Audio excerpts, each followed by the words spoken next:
Hello everyone. इस video में हम करेंगे प्रश्नावली 10.1 जो कि वृत्त से संबंधित है, सर्कल से संबंधित है ये प्रश्नावली। और ये छोटी सी प्रश्नावली है 10.1। इसमें पहला क्वेश्चन क्या है, एक वृत्त पर कितनी स्पर्श रेखाएं हो सकती हैं। पहले तो ये देखिए, यहाँ पे मैं बना देता हूँ, कुछ बातें बताता हूँ आपको।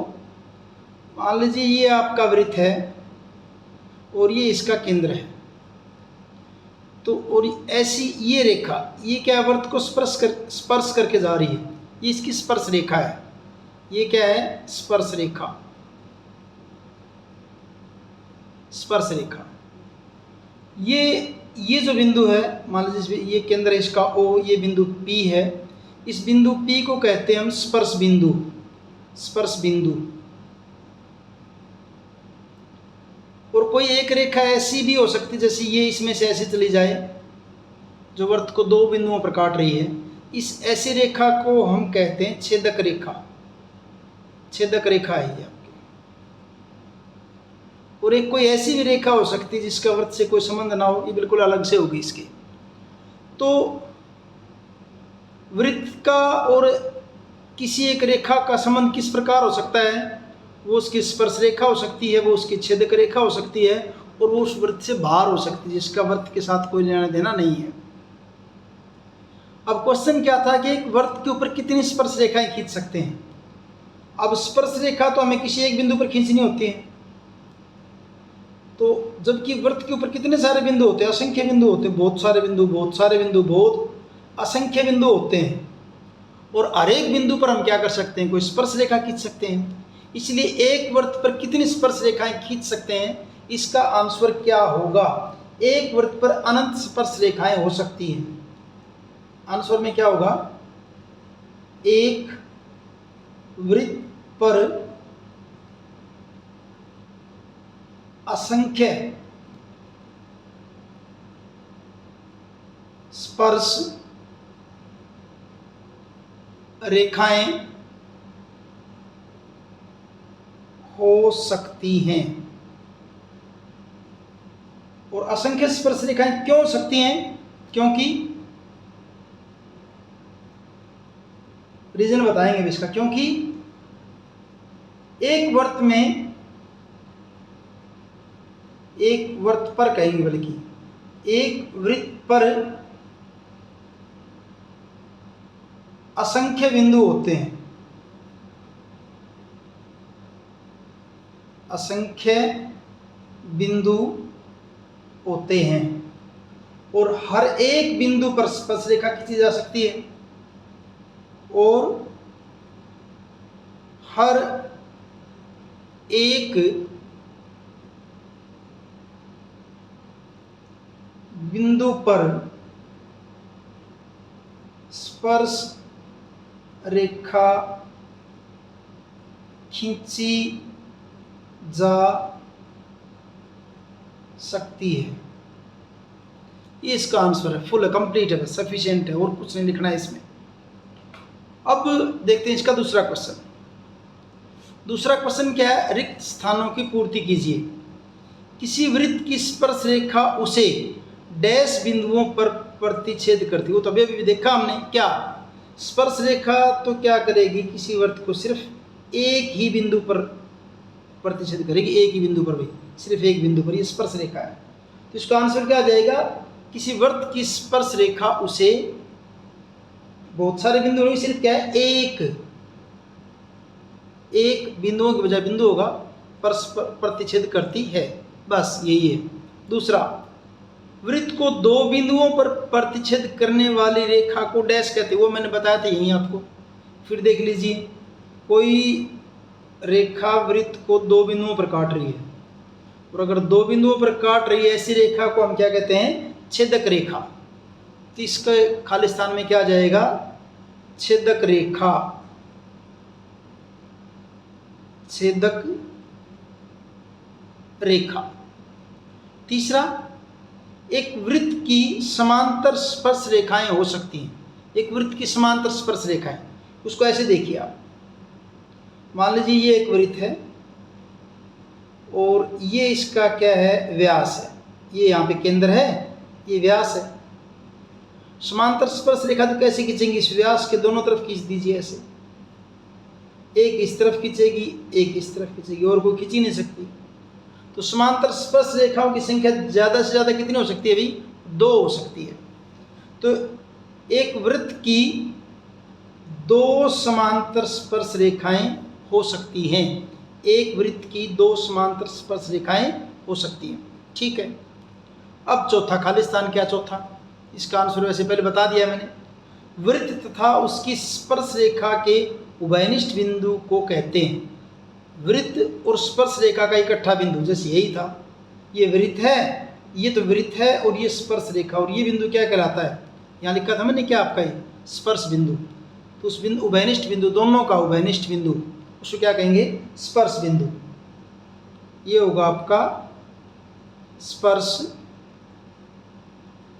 बिंदु। ये आपका दूसरा क्वेश्चन। तीसरा क्वेश्चन, 5 सेंटीमीटर त्रिज्या वाले एक वृत्त के P पर स्पर्श रेखा PQ। पहले तो वृत्त बना देते हैं, ये वृत्त बना दिया हमने, इसकी त्रिज्या कितनी है, 5 सेंटीमीटर। ये केंद्र O ले लिया यहाँ पे, ये, और ये बिंदु P है, बिंदु एक वृत्त के बिंदु P पर स्पर्श रेखा PQ, और इस बिंदु P पर स्पर्श रेखा, स्पर्श रेखा, इसका नाम क्या है, PQ। क्यू हो गए, PQ केंद्र O से जाने वाली रेखा से, केंद्र O से जाने वाली रेखा, ये रेखा से बिंदु Q पर इस प्रकार मिलती है कि OP की OP नहीं भी OQ आएगा, ये इस प्रकार मिलती है कि QP, OP QP। थोड़ा सा कन्फ्यूजन, 1 मिनट देखता हूँ बुक में मैं। हाँ भाई, ये दे रखा है OP नहीं, ये क्या है, OQ है, ये OQ, नोट करते वक्त गलत किया गया है, OQ कितना है, 12 सेंटीमीटर, OQ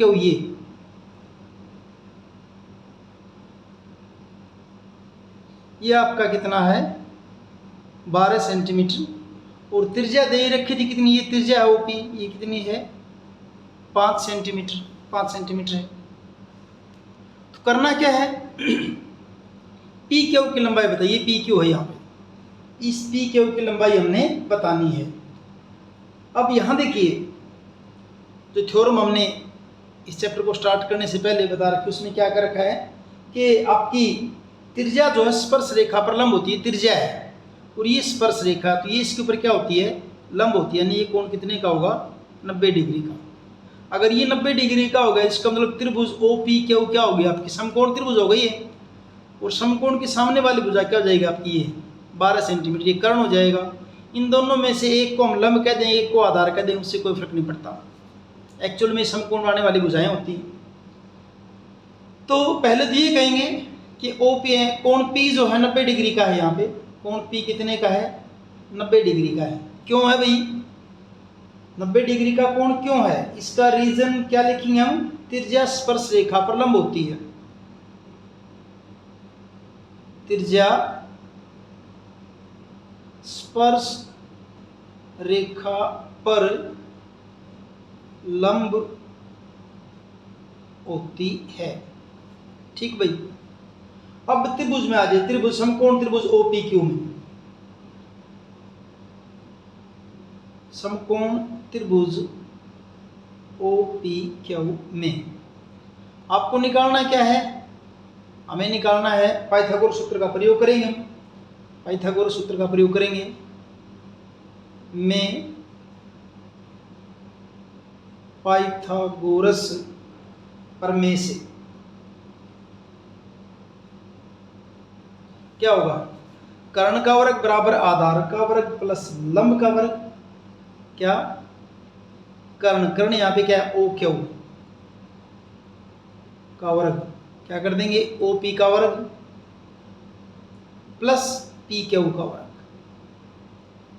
OQ कितनी है आपकी, 12, यानी क्या हो जाएगा आपका ये 12 का वर्ग, OP कितना आपका 5 का वर्ग और प्लस PQ का वर्ग, 12 12 144 बराबर 5 पंजे 25 प्लस PQ का वर्ग, 144 इसको इधर ले आएंगे -25 बराबर कितना हो जाएगा, बराबर आपका रह जाएगा इधर PQ का वर्ग।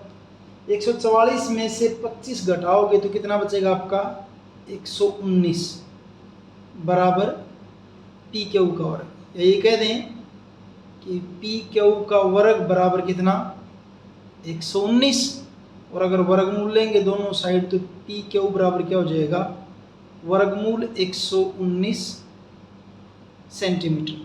तो यहाँ PQ की लंबाई बतानी थी और ऑप्शन दे रखे थे भी A 12 आएगा, 13 आएगा, 8.5 आएगा या वर्गमूल 119 आएगा। तो ये इसका आंसर हो जाएगा D। ये आपका क्वेश्चन हो गया है तीसरा। चौथा क्वेश्चन देखिए, एक वृत्त खींचिए और एक दी गई रेखा के समांतर दो ऐसी रेखाएं खींचिए कि उनमें से एक स्पर्श रेखा तथा दूसरी छेदक रेखा हो। यानी पहले तो क्या करना, आपने एक वृत्त खींचना है ऐसे। पहले तो आप एक वृत्त खींच दीजिए ऐसे, जैसे ये मैंने वृत्त खींच दिया है, एक वृत्त खींच दिया, ठीक है। और फिर क्या करना है, एक रेखा खींचिए और एक दी गई रेखा, कोई एक रेखा ले लीजिए। मान लीजिए ये आपकी रेखा इधर, ये कोई भी एक रेखा ले ली हमने ऐसे, ये ले ली, और इस रेखा का नाम AB।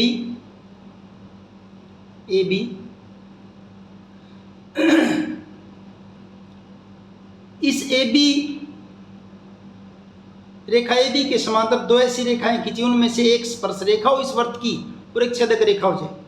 उसके लिए सबसे पहले क्या करना पड़ेगा हमें, हम केंद्र O को, केंद्र जैसे इसका ये केंद्र है O, ये रहा, केंद्र O से AB के ऊपर एक लंब डालते हैं। लंब कैसे डालेंगे, देखिए प्रकार की सुई O पर रखेंगे और इस AB से थोड़ा सा फालतू प्रकार खोल लेंगे हम ऐसे, ये खोल लिया, दो जगह काटी गई, एक का नाम हमने M रख दिया, इस बिंदु का हमने N रख दिया। फिर प्रकार को कितना है थोड़ा कम कर लेंगे हम, जो है कम करके, और ऐसे कितना भी खोल लीजिए आप, ये यहाँ कितना भी खोल सकते हो। एक बार N पे प्रकार की सुई रखेंगे, एक बार M पर रखेंगे, ये दोनों यहाँ पे काट रहे हैं आपस में, जहाँ काट रही हैं उसको केंद्र O से मिला दीजिए। ये आपका AB के ऊपर क्या आ जाएगा, लंब आ जाएगा। छोटी क्लासों में कहीं ना कहीं किया होगा आपने ऐसे। ये हमने क्या कर दिया, लंब डाल दिया, ये बिंदु आ गया आपका P, ठीक भाई, ये बिंदु P आ गया है। अब P आने के बाद क्या करेंगे, ये जो आपकी लंब रेखा आई है OP, जो लंब रेखा है, इस OP के ऊपर कोई दो बिंदु ले लेंगे हम, X और Y। कोई दो बिंदु X और Y ले लेंगे। एक बिंदु X को तो लेंगे इस वृत्त के बिल्कुल ऊपर, ये ले लिया हमने X, यहाँ पे हम वृत्त के ऊपर स्पर्श रेखा खींचेंगे। और एक बिंदु अंदर ले लिया हमने Y, ये हमने Y ले लिया, कहीं भी वृत्त के अंदर कहीं भी ले लिया। अब X और Y के ऊपर फिर जो हम दो रेखाएं खींचेंगे जो AB के समांतर होंगी। अब क्योंकि वो AB के समांतर होनी चाहिए, और वो हमें क्या पता है कि ये आपस में क्या है, लंब है, ये AB और OP आपस में लंब है। तो जो भी रेखा यहाँ से जाएगी उसके साथ ये कोण अगर 90 का, तो यहाँ भी कितना होगा, 90 का होना चाहिए। तो मैं यहाँ क्या करूँगा, D लेके यहाँ पे 90 डिग्री का कोण बना लूँगा D से। आप अच्छे से देख लेना, ये मुझे तो कुछ यहाँ दिख रहा है,